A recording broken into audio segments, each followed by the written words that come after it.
Hi guys, it's Kate. Welcome back to my channel. Okay, so hopefully you guys have watched part one, part two, and part three of how to use EveryDollar and how I set up my budget and hopefully how it's going to help you save as much money as possible. So I had a comment from a subscriber and she was like, okay, awesome, Kate. Like, and I'm paraphrasing here. Looks great. I'm excited to use this. Now, how do I input the transactions? Did I miss a part? Ah! Nope.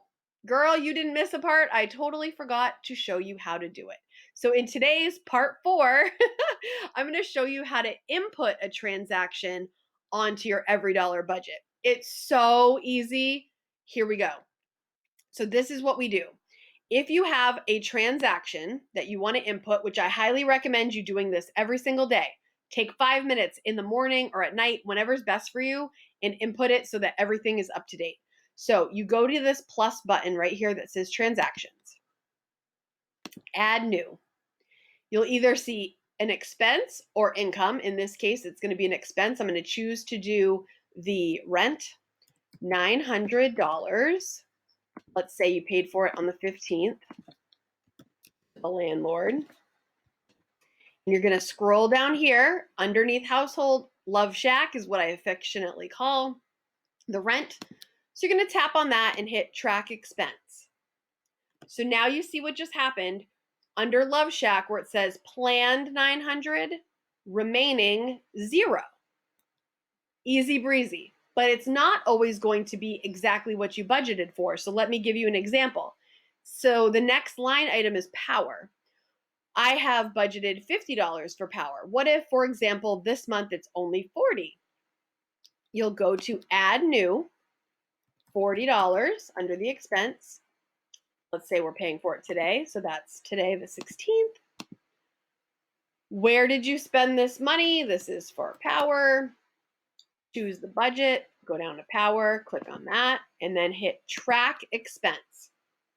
So now you will see that power was budgeted 50 and you only have 10 left over. But that's awesome. That's $10 you didn't expect. So this is what I would do.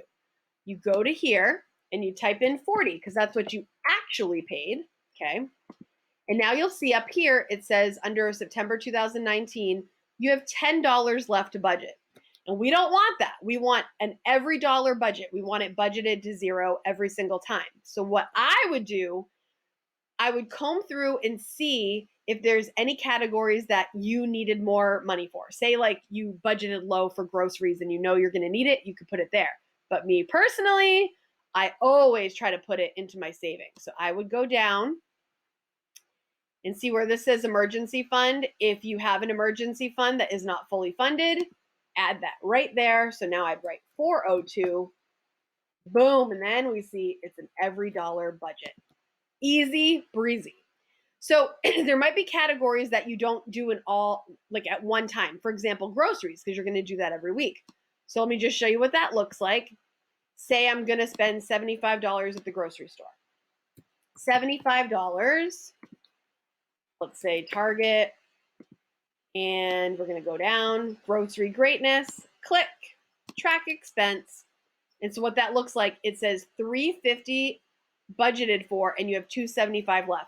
So as the month goes on, that number will just keep getting lower to exactly what we were just showing. Let me show you how to track your income. It's the same exact thing. Go to transactions, add new. Instead of an expense, you're going to click on income. 15, oh, hello. 15, hello, 1,500. Let's say that was today. Paycheck number 1, and you click on the one that you're doing, track expense. That's it, guys. It's so easy. So now you see the first one, that green line that goes across, that you've got all the money in it for that. And the same thing can happen, like say your paycheck is less than you expect. You just put in the number right here that you actually got. And then if you have a deficit, you've got to figure out how to balance out your budget. So easy. And at the very end of the month, you want to make sure and go through all the numbers so that the remaining here is 0. And that's all you got to do. You got to put in the actual amount that you paid and put the rest in savings or wherever else you deem necessary. You always want the top here to say it's an EveryDollar budget so that every single dollar is assigned a job. It's got a name. It's got a duty. It's got a plan, every single dollar, so that you never get to the end of the month and go, where did my money go? You know, you planned it. I hope this is so helpful for you guys. That's how you put a transaction in. Again, reminder, do it every single day. I will see you guys in the next video. Have a good one.